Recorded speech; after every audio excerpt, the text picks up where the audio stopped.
The Strange Attraction by Jane Mander, Chapter 1, Part 1. "I do hope you like it," said Bob Lorimer, rather doubtfully.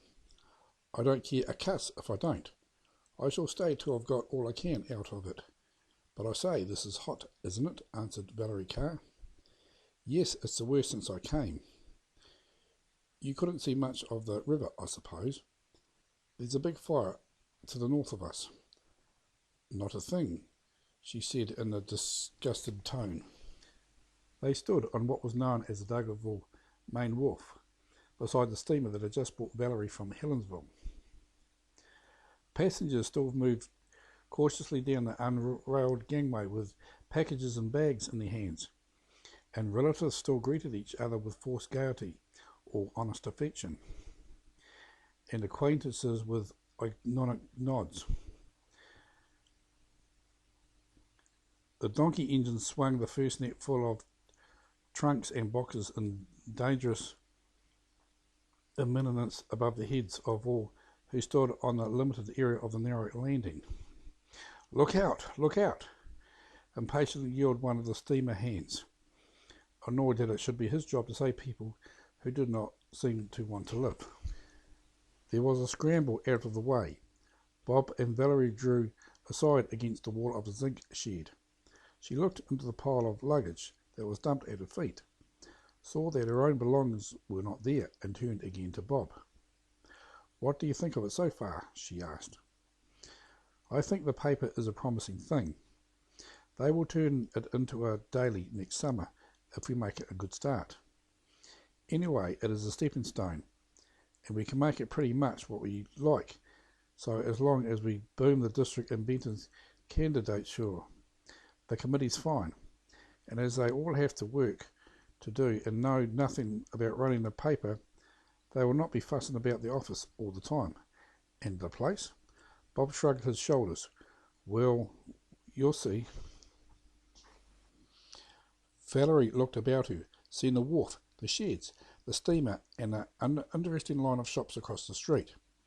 But the rest of the place was blurred off into the power of smoke that was choking the life out of the little flat town. Even the opposite bank of the river was clouded in a hot mystery. The Wairua itself, usually a relentless stream, dawdled along on the top of the tide, a turgid yellow, carrying charred debris gathered up by its far-off rambling tributaries, and doing nothing that a river should to cool the air or refresh the eye. It was hotter, if anything, on its surface than it was in the sandy town. Valerie gave little thought just then to the passengers or to the people who met them, though she knew that she and Bob were being stared at. The town already knew him as the editor of the new tri-weekly paper, and it had known for some days that he was to have a woman assistant from Auckland. Why this was a matter of real interest in a place that had a population of under 2,000 was not a matter for astonishment. Nothing was a matter for astonishment in Dargaville. That was the town's pet pose. But such of the town as met the steamer that day looked curiosity at the newcomers for several reasons. Bob was the son of the Bishop of Auckland, and Valerie was the daughter of that city's cleverest and best-known lawyer, Davenport Carr. The glamour of his combined social distinction made the local dignitaries look a little weak. Not that the town would have admitted it in public. Indeed, it was prepared to resist any undiplomatic move on the part of the outsiders to teach it anything with the undue haste usually shown by outsiders in impressing little towns. But it started this day with a friendly feeling, for the two were good to look at, and the town immediately sniffed the possibility of romance. Bob and Valerie were radiantly healthy, with a kind of vitality that did not even wilt, even in that dissolving atmosphere.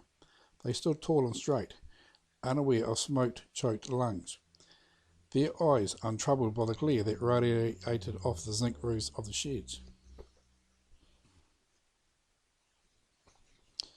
In spite of her tedious train and steamer journey, Valerie had converted to arrive with the air of having merely strolled out of a street close by. She wore a plain dark linen dress with a narrow pale blue collar round the pointed neck, and a soft linen hat to match.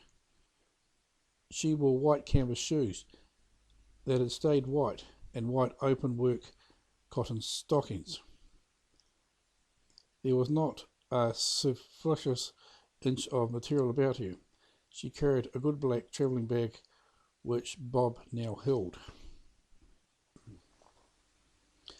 Valerie was not conveniently beautiful, but she carried an internal dynamo that shot sparks at the passer-by and made him forget his manners, turn his head and wonder who the deuce she was.